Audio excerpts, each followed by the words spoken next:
కేవలం 7,999 up to 10 kgs వరకు బరువు తగ్గి అధిక బరువు నుంచి వచ్చే ప్రధాన సమస్యలను దూరం చేసుకోండి.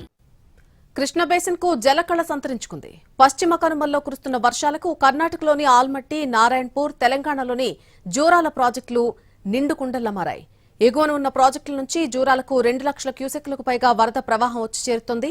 దీంతో అదే స్థాయిలో క్రస్ట్ గేట్లు ఎత్తి దిగువకు నీటిని వదులుతున్నారు. కృష్ణమ్మ శ్రీశైలం వైపు పరవళ్లు తొక్కుతూ ప్రవహిస్తోంది.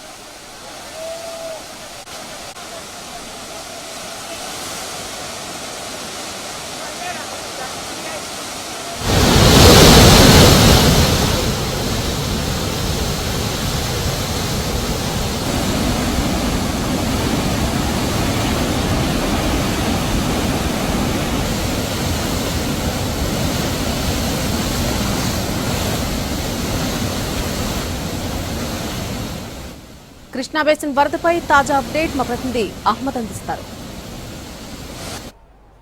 పాలమూరు జిల్లా వరప్రదాయని కృష్ణానదిపై తెలంగాణలోని తొలి ప్రాజెక్ట్ అయిన జూరాల ప్రాజెక్టుకి వరద పోటెత్తుతుంది. ఎగువన పశ్చిమ కనుమలతో పాటు మహారాష్ట్ర, కర్ణాటకల్లో కురుస్తున్న భారీ వర్షాలతో ఎగువనున్నటువంటి ఆల్మట్టి ప్రాజెక్టుకి 1,50,000 క్యూసెక్ల వరద వచ్చి చేరుతుండటంతో అదే స్థాయిలో దిగువన ఉన్నటువంటి నారాయణపూర్ ప్రాజెక్టుకి 1,50,000 క్యూసెక్ల వరదని వదులుతున్నారు. ఇక నారాయణపూర్ ప్రాజెక్టు నుంచి జూరాల వైపుకి 1,50,000 క్యూసెక్ల వరద వచ్చి చేరుతుండగా సన్నాతి బ్యారేజీ నుంచి 60,000 క్యూసెక్ల వరద వచ్చి చేరుతుంది. దీంతో జూరాలకి 2,10,000 క్యూసెక్ల ఇంట్లో ప్రస్తుతం ఉంది. జూరాల వద్ద మనం ప్రస్తుతం ఉన్నాము.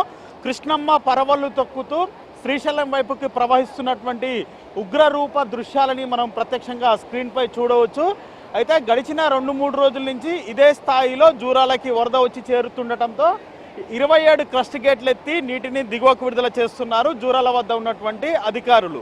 ఇక జూరాలపై ఆధారపడి ఉన్నటువంటి భీమా, నెట్టెంపాడు, కోయిల్ సాగర్ ఎత్తిపోతల పథకాలకి నీటిని విడుదల చేయడంతో పాటు రామన్పాడు జలాశయానికి, మంచినీటి జలాశయానికి నీటిని విడుదల చేస్తున్నారు. ఇక అదే మాదిరిగా కుడి ఎడమ కాలువల ద్వారా ఆయకట్టుకు సైతం నీటిని విడుదల చేస్తున్నటువంటి పరిస్థితి మనకి జూరాల వద్ద కనిపిస్తూ ఉంది.